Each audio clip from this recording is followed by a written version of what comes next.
50 বছর বন্ধ কুমিল্লা বিমানবন্দর দখলমুক্ত না হলে চালুর অনিশ্চয়তা। একসময় দেশের আকাশপথের গুরুত্বপূর্ণ কেন্দ্র হিসেবে পরিচিত ছিল কুমিল্লা বিমানবন্দর। দ্বিতীয় বিশ্বযুদ্ধ কালীন 1940 সালে কুমিল্লার ঢুলিপাড়া এলাকায় 77 একর জমির উপরে এটি প্রতিষ্ঠিত হয়।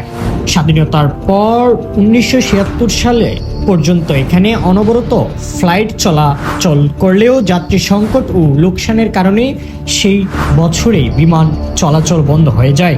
পরে 1994 সালে স্বল্প সময়ের জন্য পুনরায় চালুর উদ্যোগ নেওয়া হলেও মাত্র 2 সপ্তাহের মধ্যেই তা আবার বন্ধ হয়ে যায়।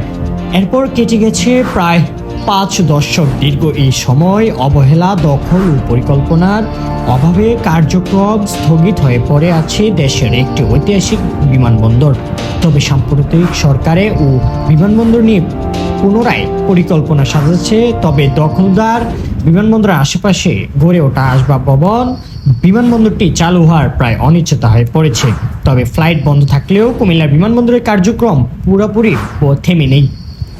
এখানে স্থাপিত আধুনিক নেভিগেশন সিস্টেমের মাধ্যমে আন্তর্জাতিক আকাশপথে চলাচলকারী উড়োজাহাজগুলোকে নিয়মিত দিক নির্দেশনা দিয়ে যাচ্ছে। এদিকে বিমানবন্দরের আশপাশে গড়ে ওঠা কুমিল্লা ইপিজেডের 46টি শিল্প প্রতিষ্ঠানের প্রায় 50,000 শ্রমিক কাজ করছেন।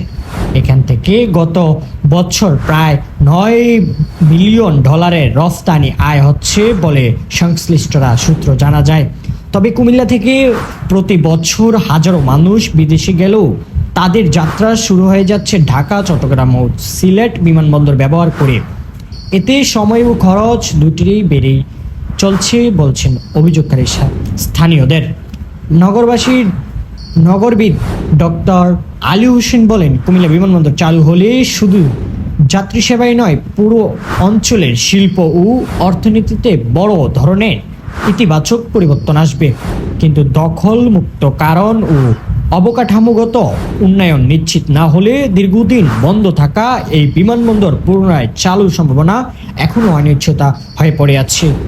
কুমিল্লা বিমানবন্দরের সিএনএস প্রকৌশলী নাসির উদ্দিন আহমেদ জানান, ডিবিওয়ার, ডিএমআই ও ভিসেট প্রযুক্তির মাধ্যমে ভারত, সিঙ্গাপুর, থাইল্যান্ড সহ বিভিন্ন দেশের প্রতিদিন প্রায় 25 থেকে 30টি উড়োজাহাজ এই সেবা ব্যবহার করছে। এতে বছরে কোটি কোটি টাকার বৈদেশিক মুদ্রা আয় হচ্ছে এবং সরকারও উল্লেখযোগ্য রাজস্ব পাচ্ছে।